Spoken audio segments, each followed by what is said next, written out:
Good morning students. ગયા લેક્ચરમાં આપણે હાઉ મચ વડે પ્રશ્ન કેવી રીતે બનાવવો એ શીખ્યા. આ લેક્ચરમાં આપણે આગળ વધશું. એમાં હાઉ લોંગ વડે કેવી રીતે પ્રશ્ન બનાવવો એ આપણે શીખશું. સૌથી પહેલા તો હાઉ લોંગ છે એનું ગુજરાતી શું? તો કેટલો સમય. હાઉ લોંગ નું ગુજરાતી થાય કેટલો સમય. આમાં શબ્દ ગુજરાતી નથી કરાતો આવતો કે હાઉ એટલે કેવું, લોંગ એટલે લાંબુ, કેટલું લાંબુ એવો અર્થ નહીં. બરાબર મિત્રો, અહીંયા હાઉ લોંગ નો અર્થ કરવાનો છે કેટલો સમય. કોઈ પણ કાર્ય છે તે પૂરું કરતા તમને કેટલો સમય લાગશે, તો કેટલો સમય એમ બોલવા માટે હાઉ લોંગ થાય એમ ઇંગ્લિશ. હવે હાઉ લોંગ વડે પ્રશ્ન બનાવો ક્યારે? તો સંખ્યા કોઈ પણ સંખ્યા મતલબ 1 2 3 4 5 6 ગમે એ સંખ્યા પ્લસ ડેઝ અથવા તો મંથ્સ અથવા તો યર્સ અથવા તો અવર્સ કે મિનિટ્સ એવો કોઈ પણ શબ્દ લખેલો હોય સમય દર્શાવતો. મતલબ બે હોવું જોઈએ.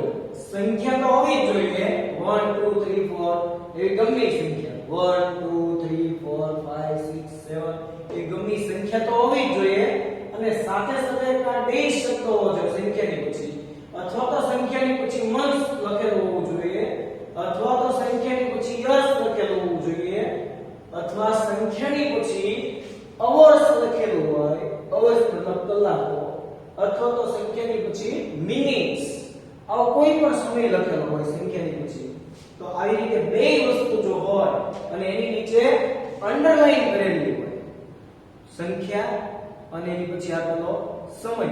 સમય મતલબ days, months, years, hours કે minutes, આની નીચે અંડરલાઈન કરેલી હોય તો તમારે હાઉ લોંગ વડે પ્રશ્ન બનાવવાનો છે. દાખલા તરીકે પહેલા એક્ઝામ્પલ લો. Richa will take 2 months. રીચાને will take એટલે લાગશે, 2 months એટલે 2 મહિના લાગશે to complete this project.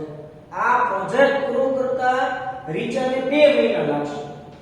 તો આપણે પ્રશ્ન પૂછવાનો કે આ પ્રોજેક્ટ પૂરો કરતા રીચાને કેટલો સમય લાગશે. બરાબર. હવે એમાં આપણને કેમ ખબર પડે કે આ લોંગથી પ્રશ્ન બનાવો?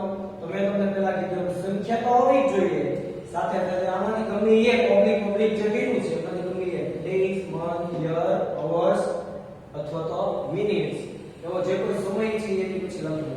જેમ કે આમાં છે સંખ્યા કઈ છે 2 આપ્યું છે. બરાબર 2 તો સંખ્યા આપી અને પછી મંથ્સ લખ્યું છે. સમય કેવો લખ્યો છે? મંથ્સ, મહિનાઓ.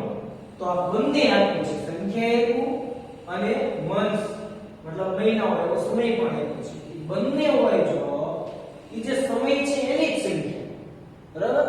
આગળ સંખ્યા છે પણ મહિના જે સમય છે તો કેટલા મહિના, બસ એ સમયની સંખ્યા આગળ આપી. યર્સ હોય વર્ષો હોય તો કેટલા વર્ષો હોય એ સંખ્યા આગળ આપી.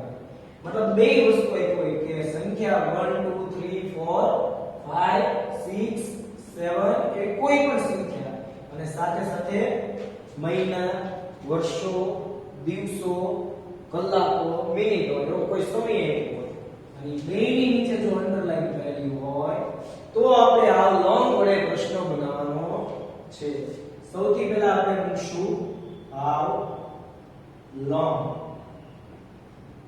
એની પછી તરત તમારે સહાયકારી ક્રિયાપદ મૂકવાનું. મિત્રો સહાયકારી ક્રિયાપદ મતલબ am, is, are, was, were, will, shall, can, could એ બધા સહાયકારી. તો આના જેવું કયું સહાયકારી છે? will છે.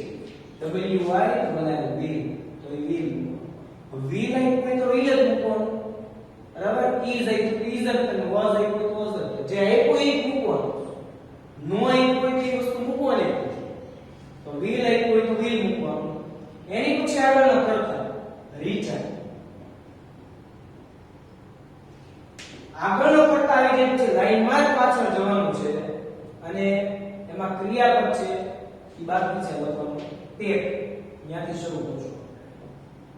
ટેક. ચાલો હવે શું હોય છે? અંડરલાઈન વાળું એક નહીં લખવાનું હોવા કી કાઢી નાખવાનું અંડરલાઈન વાળું. બાકી સિવાય બધું લખવાનું. તો કેટલું હોય છે? 2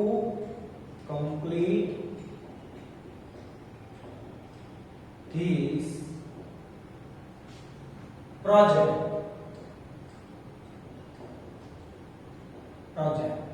બરાબર question how long will Richard take to complete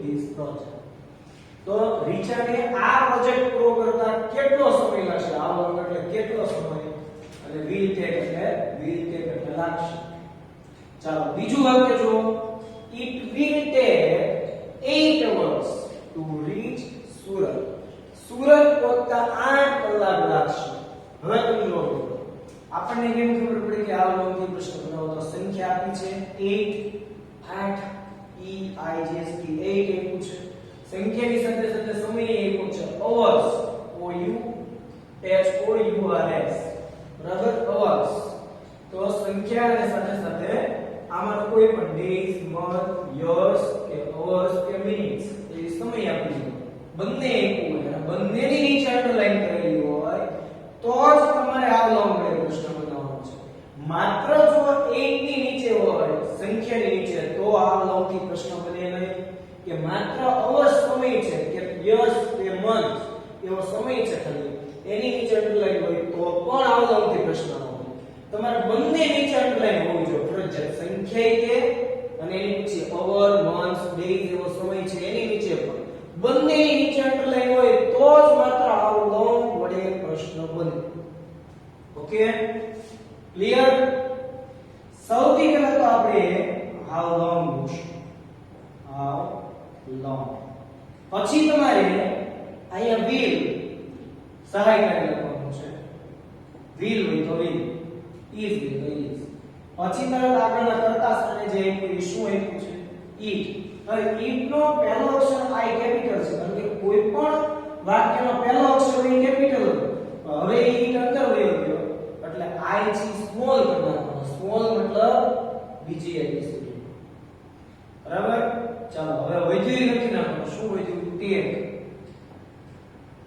પછી શું વધ્યું to reach સુરત અંડરલાઈન હોય તો કાઢી નાખવાનું બરાબર to reach સુરત ક્વેશ્ચન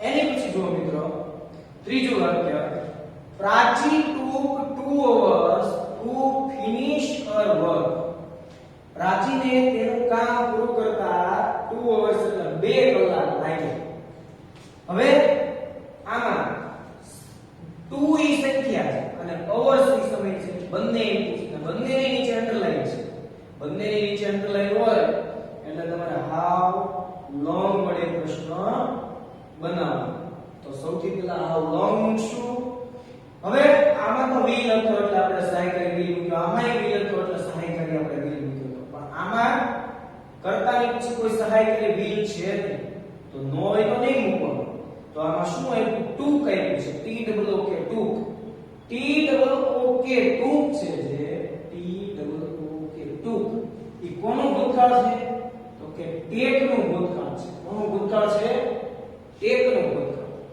તો take ઈ પહેલું રૂપ એનું ભૂતકાળ t double o k took અને ત્રીજું રૂપ take took અને taken t a k e n ત્રીજું રૂપ t a k e n taken આ પહેલું રૂપ take બીજું રૂપ took અત્યારે કઈ રૂપ આપ્યું છે બીજું રૂપ છે બીજું રૂપ મતલબ ભૂતકાળનું રૂપ t double o k took ઈ ભૂતકાળનું રૂપ છે take છે ઈ મૂળ રૂપ છે took એનું ભૂતકાળનું રૂપ છે ભૂતકાળનું રૂપ હોય તો તમારે did વડે પ્રશ્ન બનાવવાનો છે મિત્રો તો અહીંયા take નું ભૂતકાળનું રૂપ છે ભૂતકાળનું રૂપ હોય એટલે તમારે did વડે પ્રશ્ન બનાવવાનો તો પહેલા did મૂકવાનું પછી તરત આગળનો કર્તા મૂકવાનો પ્રાચી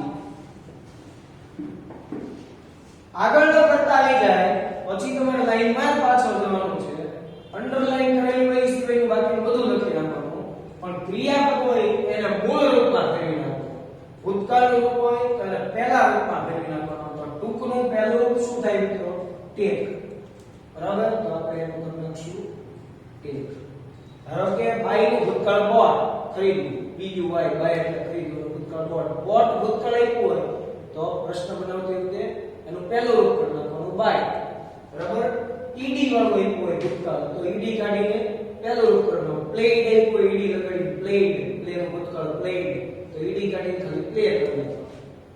તો એવી રીતે અહીંયા ટૂંક ભૂતકાળ હતો, માત્ર એનું પહેલું રૂપ કરી નાખવાનું ટેક.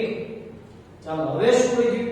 ક્રિયાપદ આવી ગયું છે, ટુ થી બાકી છે ટુ ફિનિશ. વધ્યું એ લખી નાખવાનું two finish her work. Question. ચોથું વાક્ય જોડો મિત્રો. It will take 25 days to recover. Recover થતા 25 દિવસ લાગશે. મતલબ સાજુ થતા 25 દિવસ લાગશે. તો હવે આમાં સૌથી પહેલા તો 25 સંખ્યા છે. એવું જરૂરી નથી કે આંકડામાં કે શબ્દોમાં લખેલી એટલે આંકડામાં હોય, સંખ્યા હોવી જોઈએ. બરાબર? તો અહીંયા શબ્દોમાં કે 2 આ એક શબ્દોમાં પણ અહીંયા આંકડામાં છે. બે ચાલો. તો 25 સંખ્યા છે અને એની પછી ડેઝ એ સમય છે. બંને વસ્તુની બંનેની નીચે જો અંડરલાઈન હોય તો તમારે હાઉ લોંગ વડે પ્રશ્ન બને. અહીંયા બંનેની નીચે અંડરલાઈન છે એટલે હાઉ લોંગ વડે પ્રશ્ન બનશે. હાઉ લોંગ પછી તમારે સહાયકારી લખવાનું છે વિલ અને પછી આગળનો કર્તા સ્થાને જે કંઈ આપ્યું ઈ. હવે જે હોય તે લાઈનમાં લખવાનું છે ટેક અને પછી પાછળ જેવી દેવી ટુ રિકવર અને ક્વેશ્ચન. પાંચમું વાક્ય જોઈએ. The train takes 6 hours to reach Baroda. ટ્રેનને બરોડા પહોંચતા 6 કલાક લાગે છે. હવે તો અહીંયા સૌથી પહેલા તો 6 ઈ સંખ્યા છે અને પછી અવર્સ આપણે જે સમય લખવાના કીધા હતા ડેઝ, મંથ્સ, યર્સ, અવર્સ, એમાંનો એ અવર્સ બંનેની નીચે અંડરલાઈન છે એટલા માટે હાઉ લોંગ વડે પ્રશ્ન બનશે. તો હાઉ લોંગ. પછી તમારે જો કર્તાની પછી બીજા નંબરે ક્રિયાપદ હોય. જો will આપ્યો હોય તો will મૂકવાનો, is હોય તો is મૂકવાનો, આપ્યું ન હોય is કે will સહાય કરીને આપ્યો તો નહીં મૂકવાનો. તો એ કર્તા પછી ક્રિયાપદ કોઈ જોવાનું તો કે ટેક ક્રિયાપદ છે. શું લાગેલું છે? s. આપણે પહેલાથી જ શીખતા આવ્યા છે કે ભાઈ ક્રિયાપદને s કે s લાગે તો તમારે does મૂકવાનો, does વડે પ્રશ્ન કરવાનો. અને જો ભૂતકાળનું રૂપ હોય તો did વડે પ્રશ્ન કરવાનો. અત્યારે ક્રિયાપદને s લાગેલો છે એટલા માટે ટેકને s લાગેલો છે એટલે આપણે does મૂકશું. પણ એ તમારે જોવાનું છે ક્યાં કર્તાની તરત પછી બીજા નંબરે ક્રિયાપદ હોય એને s લાગેલો છે કે નહીં ઈ જોવાનું. જો એને s લાગ્યો હોય તો does, ગમે એને s લાગ્યો હોય તો does નથી કરવાનો. પાછળના ગમે એ શબ્દ કર્તાની પછી બીજા નંબરે જે ક્રિયાપદ હોય એને s કે s લાગ્યો હોય તો does મૂકવાનો. બરાબર? તો અહીંયા ટેક ક્રિયાપદ છે કર્તાની પછી એને s લાગેલો છે એટલે does પછી તરત આગળનો કર્તા સ્થાન જે હોય the train. બરાબર? કર્તા એટલે પછી લાઈનમાં જ જતું રહેવાનું આગળ અને એમાં ક્રિયાપદને મૂળ રૂપમાં કરવાનું. મતલબ ભૂતકાળ હોય તો પહેલા રૂપમાં કરી નાખવાનું અને એસપીએસ વાળું ક્રિયાપદ હોય તો એસપીએસ કાઢી નાખો એટલે પહેલું રૂપ થઈ જાય. તો અહીં ટેક્સ છે તો એસ કાઢી નાખો એટલે પહેલું રૂપ થઈ જાય ટેક. Okay, tech. હવે જે બધું લખી નાખવાનું ટુ રીચ બરોડા.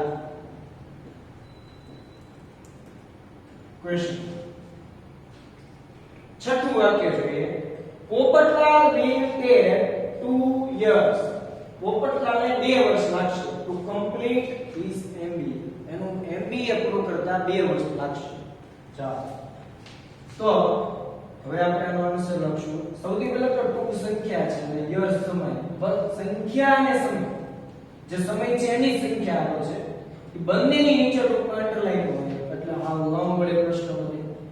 તો હાઉ લોંગ પછી will સહાયકારી એક હોય તો will નું will જ મૂકી દેવાનું સહાયકારી. પછી સહાયકારી પછી તરત આગળનો કર્તા પોપટલાલ. ઓકે, ચાલો આગળનો કર્તા લખી નાખો. પછી તમારે ક્રિયાપદ ટેક અને પછી જે કઈ વધ્યું એ લખી નાખવાનું ટુ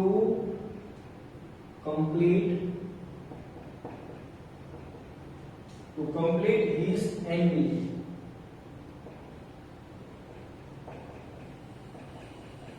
Question. તો આ રીતે પ્રશ્ન આપણે આવલો વડે બનાવવાનો છે.